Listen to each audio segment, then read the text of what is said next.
Hi, everybody. So I took a little bit of a break from reading chapter books, but I wanted to start it back up today.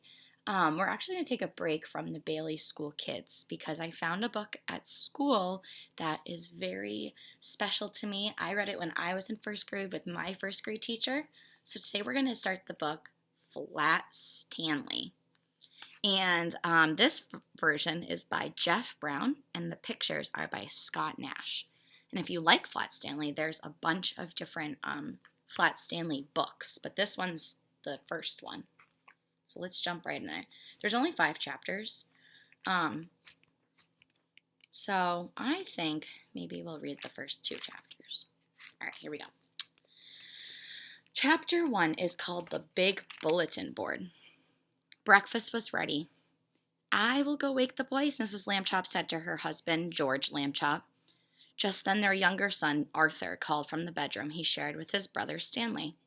"Hey, come and look. Hey!" Now, Mr. and Mrs. Lambchop were both very much in favor of politeness and careful speech. "Hay is for horses, Arthur, not people," Mr. Lambchop said as they entered the bedroom. "Try to remember that." "Excuse me," Arthur said, "but look." He pointed to Stanley's bed.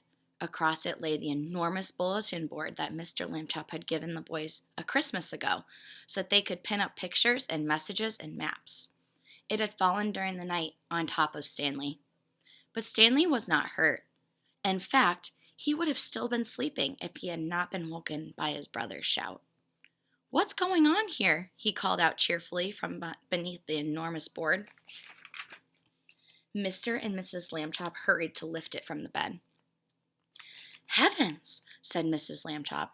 "Gosh," said Arthur, "Stanley's flat." "As a pancake," said Mr. Lambchop. "Darndest thing I've ever seen." "Let's all have breakfast," Mrs. Lambchop said. "Then Stanley and I will go see Dr. Dan and hear what he has to say." I'm always surprised by how calm the parents are considering Stanley is completely flat. Let's keep reading. In his office, Dr. Dan examined Stanley all over. "How do you feel?" he asked. "Does it hurt very much?" "I sort of felt tickly for a while after I got up," Stanley Lambchop said, "but I feel fine now."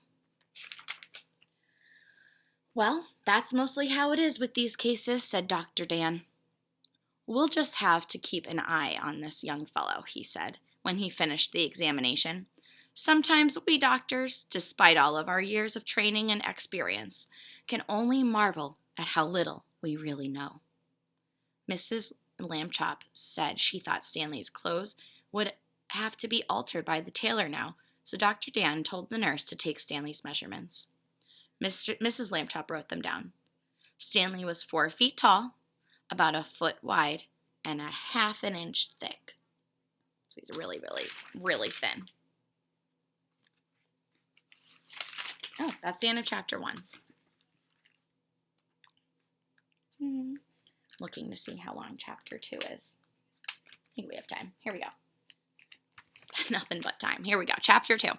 Being flat. When Stanley got used to being flat, he enjoyed it. He could go in and out of rooms, even when the door was closed, just by laying down and sliding through the cracks at the bottom. Mr. and Mrs. Lambchop said it was silly, but they were quite proud of him. Arthur's looking a little jealous. Oh, next word, Arthur got jealous and tried to slide under a door, but he just banged his head. Being flat could also be helpful, Stanley found. He was taking a walk with Mrs. Lambchop one afternoon when her favorite ring fell from her finger. The ring rolled across the sidewalk and down between the bars of a grating that covered a deep, dark shaft. Mrs. Lambchop began to cry. "I have an idea," Stanley said. He took the laces out of his shoes and an extra pair out of his pocket and tied them all together to make one long lace. Then he tied one end of that to the back of his belt and gave the other end to his mother. And my finger was covering the ring. "Lower me," he said, "and I will look for the ring." "Thank you, Stanley," Mrs. Lambchop said. She lowered him between the bars and moved him carefully up and down from side to side so that he could search the whole floor of the shaft. 2 policemen came by and stared at Mrs. Lambchop as she stood holding the long lace that ran down through the grating. She pretended not to notice them. "What's the matter, lady?" the first policeman asked. "Is your yo-yo stuck?" "I'm not playing with a yo-yo," Mrs. Lambchop said sharply. "My son is at the other end of this lace, if you must know." "Get the net, Harry," said the second policeman. "We've caught ourselves a cuckoo." Just then, down in the shaft, Stanley cried out, "Hooray!" Mrs. Lambchop pulled him up and saw that he had the ring. "Good for you, Stanley," she said. Then she turned angrily to the policeman. "A cuckoo, indeed," she said. "Shame." The policeman apologized. "We didn't get it, lady," they said. "We've been hasty. We see that now." "People should think twice before making rude remarks," said Mrs. Lambchop, "and then not make them at all." The policeman realized that that was a good rule, and they said that they would try to remember it.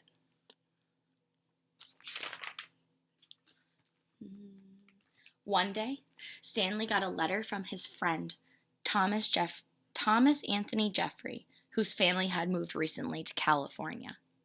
A school vacation was about to begin, and Stanley was invited to spend it with the Jeffreys. "Oh boy," Stanley said, "I would love to go." Mr. Lambchop sighed. "A round-trip train or airplane ticket to California is very expensive," he said. "I will have to think of some cheaper way." When Mr. Lambchop came home from the office that evening, he brought with him an enormous brown paper envelope. "Now then, Stanley," he said, "try this for size."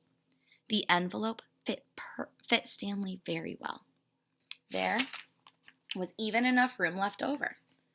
Mrs. Lambchop discovered that there was enough room for an egg salad sandwich made with thin bread and a toothbrush case filled with milk. It's like one of those little cases. They had to put great many stamps on the envelope to pay for both airmail and insurance, but it was still much less expensive than a train or airplane ticket to California. The next day, Mr. and Mrs. Lambchop slid Stanley into his envelope along with the egg salad sandwich and the toothbrush case full of milk, and mailed him from the box on the corner. The envelope had to be folded to fit through the slot, but Stanley was a limber boy, and inside the box he straightened right up again. So he's like stretching out in the mailbox. Mrs. Lambchop was nervous because Stanley had never been away from home alone before. Here, I'll let you see the cover. She rapped on the box. "Shh. Can you hear me, dear?" she called. "Are you all right?" Stanley's voice became quite clear. "I'm fine. Can I eat my sandwich now?" "Wait an hour and try not to get overheated, dear," Mrs. Lambchop said. Then she and Mr. Lambchop cried out, "Goodbye, goodbye," and they went home. Stanley had a fine time in California. When the visit was over, the Jeffreys returned him in a beautiful white envelope that they had made themselves. It had red and blue markings to show that it was airmail, and Thomas Jeffrey had lettered it "valuable" and "fragile," and "this end up" on both sides. Back home, Stanley told his family that he had been handled so carefully he had never felt a single bump.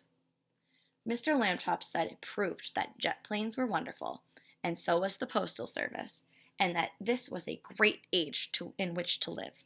Stanley thought so too.